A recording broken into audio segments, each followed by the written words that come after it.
Halaman 13 ya, kita lihat dalam persoalan ikhtilaf ulama cara memandang pada posisi kewajiban. Jadi yang lewat sudah kita bahas hukum taklifi. Jadi ada 5, ada wajib, sunat, mubah, haram, makruh. Untuk melahirkan konsep taklifi ini, hukum taklifi ini butuh hukum yang lain, yaitu wad'i. Jadi ada syarat, ada manik, ada sebab, ada batil, ada sahih. Maka di dalam hukum dikaji sah tidak, itu dilihat sisi wad'inya.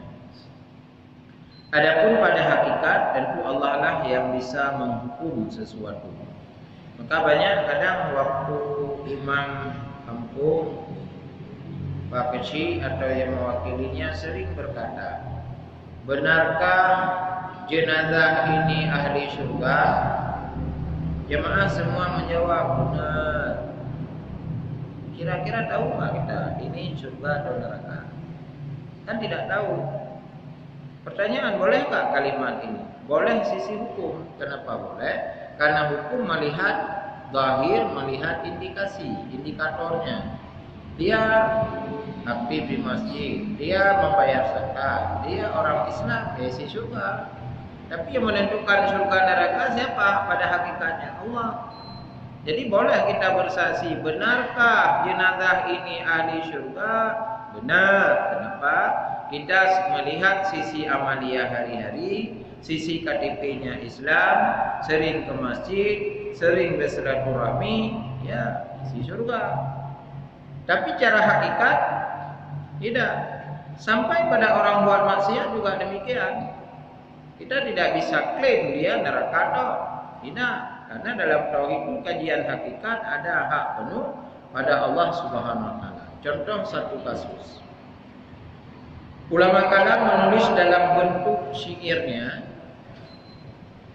wa may yamut wa lam yatub bi dzambihi fa umruhu muwafadun li rabbih. Jadi ada seorang hamba, dia banyak sekali dosanya. Lalu meninggal dunia dia. Apakah jenazah ini, hamba ini langsung kita katakan ini neraka? Indikator ya, tapi hakikat tidak. Kenapa? Fa umruhu muwafadun li rabbih, bicara surga neraka itu haknya Allah. Nah, jadi kalau manusia bisa melihat atau berkata sesuatu itu ada pada wilayah indikator dan zahir. Faedah ikhtilaf ulama pada awal yang wajib atas mukallaf. Jadi mana startnya dianggap wajib hukum taklifi ya. Bermula kaul yang dipilih oleh muhaqqiqun bahwasanya awal yang wajib atas ma'rifah, yakni yang pertama fardu atas manusia itu ma'rifatullah dan ma'rifah segala rasul. Dari seluruh hukum taklifi, ulama ini melihat dari sekian hukum taklifi mana yang pertama sekali yang menjadi kewajiban, yaitu bidang tauhid dulu. Kenapa bidang tauhid menjadi kewajiban ulama?